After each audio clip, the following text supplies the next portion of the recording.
There are some breeds of dog that we consider to be more intelligent than other breeds of dog. Often breeds like the border collie, for example, and other types of working dog are considered to be more intelligent than our run-of-the-mill mutts. But what do we mean by dog intelligence? How do we measure it? And is all intelligence the same between different breeds of dog? Let's look at that in a little bit more detail. Intelligence is not a unidimensional construct, and when it comes to our pets, we often consider the most intelligent dog to be the one that is most responsive to humans, or the most trainable. For example, dogs have been trained to learn vocal commands of up to 200 words and to fetch the objects associated with each of those words. As we've already discussed, dogs are able to respond well to human gestures and can even communicate effectively with their humans through their own behaviour. For example, when your dog's ball is stuck under the sofa or locked away in a drawer, you'll probably be aware that your dog spends more time looking at you and then at the place where the toy is, communicating his frustration at not being able to access it simply by staring. Working dog breeds are typically more responsive to humans and therefore to learning new instructions.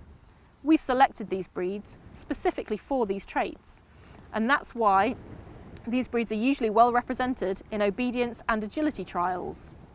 It has been suggested in general that dogs have a level of intelligence approximately equivalent to a 2 or 2.5-year-old human child.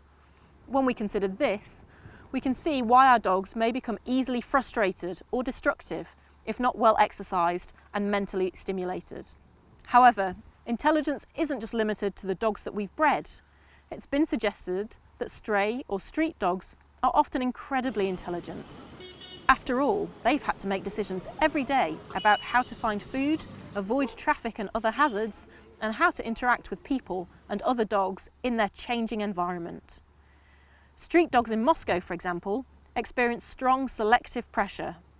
Sadly, it's estimated that due to the harsh conditions there, only about 3% of the population survive to breed. And this has led to incredible selective pressures and a population of very intelligent and resourceful dogs.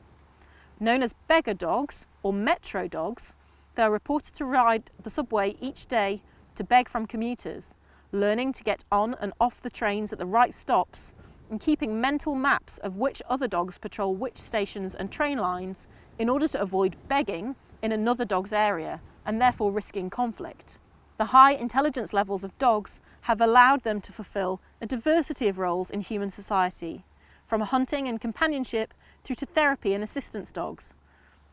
So as we can see, dogs are intelligent and often in many different ways than we might have expected.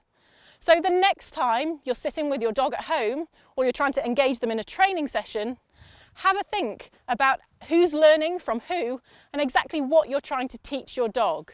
Perhaps in some ways your dog has trained you to do more for them than you might have first have thought.